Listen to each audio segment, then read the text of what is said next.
Então, pessoal, nessa videoaula eu vou resolver dois exercícios com vocês. O primeiro deles está relacionado com velocidade relativa.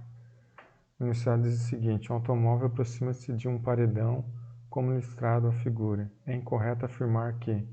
Bom, frisando aqui que ele está perguntando que é incorreto, né? O que é incorreto afirmar?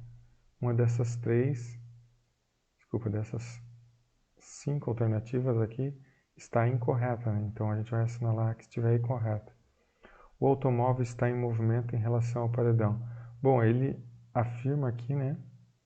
O automóvel está aproximando do paredão, né? Então o paredão está parado, né? Em relação ao solo e o automóvel se aproxima dele, né? Então o automóvel está em movimento em relação ao paredão. Sim, né? Se ele está se aproximando do paredão, ele está em movimento em relação ao paredão, né? O paredão está em movimento em relação ao automóvel. Veja que eu troquei o referencial, né? Antes eu falava que o automóvel está em movimento em relação ao paredão. Então, o paredão, se o referencial for aqui, né? No paredão, ele também está em movimento em relação ao automóvel, né? Veja que a velocidade aqui, o movimento é relativo, né? Se o referencial está no carro ou o referencial está no paredão, os dois estão em movimento um em relação ao outro, né? A terceira, o paredão está em repouso em relação ao solo. Sim, né? O carro está em movimento em relação ao paredão, mas o paredão em relação ao solo está parado, né? Então essa também está correta, né? O motorista está em repouso em relação ao automóvel. Bom, agora referenciar o automóvel, né? Então o motorista está em repouso, né? Porque ele está dentro do automóvel, né? Mas em movimento em relação à superfície da Terra. Sim, né? O movimento aqui do motorista em relação à Terra também existe, né? É que o motorista está dentro do carro, né? E a última, então é que está incorreta, né? Ele fala que o paredão está em repouso em relação ao automóvel. Não, o paredão está em movimento em relação ao automóvel, né? Se o automóvel está em movimento em relação ao paredão, o paredão está em movimento em relação ao automóvel também, né? Então, esta alternativa aqui está errada, né? Então, a gente vai assinalar essa alternativa aqui. Bom, a próxima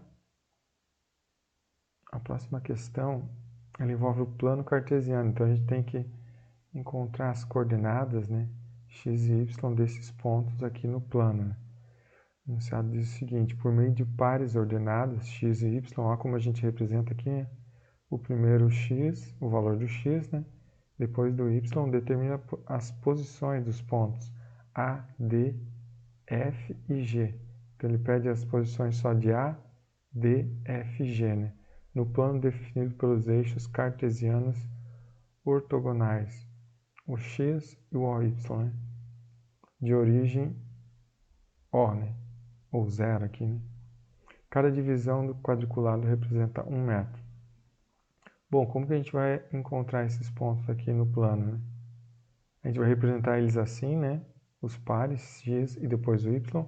Então, primeiro, o valor do x, por exemplo, você quer saber do ponto A, né? O ponto A está no x, o eixo x é na horizontal, né? O eixo y na vertical. E cada quadradinho aqui é de 1 metro por 1 metro, né? Então, aqui seria o ponto 1, né? Seria o ponto 2. E assim sucessivamente, né? Aqui o ponto 1, ponto 2, ponto 3, ponto 4. Ou então o ponto A, que ele está em x4, né? E y, então quando ele sobe na vertical aqui, né? Está 1, 2, 3. Então o ponto A seria 4 e 3, né? 4 para x e 3 para y, né? Bom, agora o ponto B, como seria o ponto B? O ponto B, veja que ele está 1, a gente vai contar, enquanto na horizontal, em x, né? E depois na vertical. Veja que na vertical ele não vai nem para cima nem para baixo, né? Então na vertical aqui, o y é 0, né? E o x é 1, 2, 3, 4, 5, 6, 7, 8. Então 8 para x, e como ele não vai nem para cima nem para baixo, continua aqui no 0, né? 0 para y. O ponto C, que é esse ponto aqui, já em x ele não se move nem na direita nem para a esquerda, né? Mas em y ele sobe 1, 2, 3, 4. Então, x0 e y4 positivo.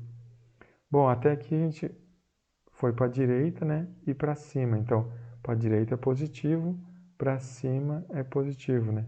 Para a esquerda aqui do zero, da nossa origem, vai ser o x negativo, né? E para baixo aqui, né? Vai ser o y negativo, né? Então tem que prestar atenção nisso, né? O ponto D, veja que o ponto D, aqui o x está para a esquerda da origem, né? Então vai 1, 2, 3, 4, 5, negativo, né? Menos 5 no caso, para x. E para y ele vai subir 1, 2, 3. Então para y é positivo, 3, né? O ponto E, ele também está para a esquerda aqui, né? 1, 2, 3, 4, 5, 6, 7. Então fica menos 7 aqui, né? E em y ele não sobe nem desce, então é 0, né? O ponto F, ele está para a esquerda também, em x. 1, 2, 3, 4. Então está menos 4 aqui, né? E y ele está para baixo, então y também vai ser negativo, né? 1, 2, 3, 4. Menos 4 para y. O ponto G, veja que ele não vai nem para a direita nem para a esquerda. Então em x é 0, né? Em y ele desce 1, 2, 3, 4. Menos 4 aqui para y.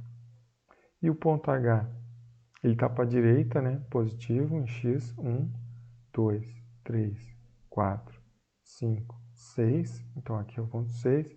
Só que ele desce 1, 2, 3. Então menos 3. 6 e menos 3. Então é sempre assim, né?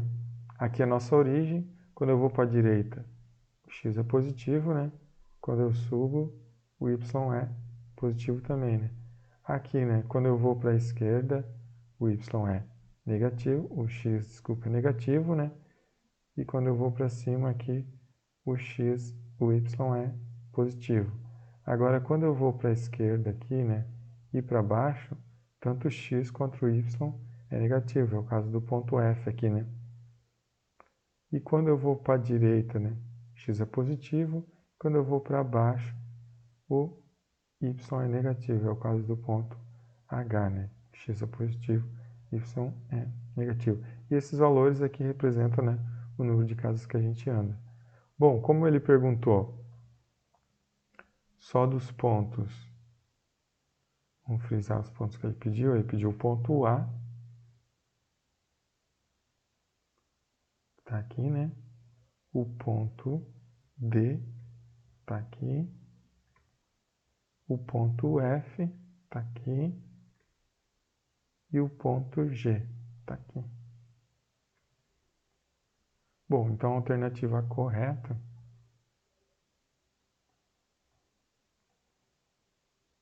seria essa aqui, 4 e 3. Veja que aqui eu coloquei vírgula, né? Tanto faz vírgula ou ponto e vírgula. Aqui é 4 e 3, ok. AD menos 5 e 3, ok. F menos 4 e menos 4. E a G 0 e menos 4. Então a alternativa correta, nesse caso aqui, seria a primeira.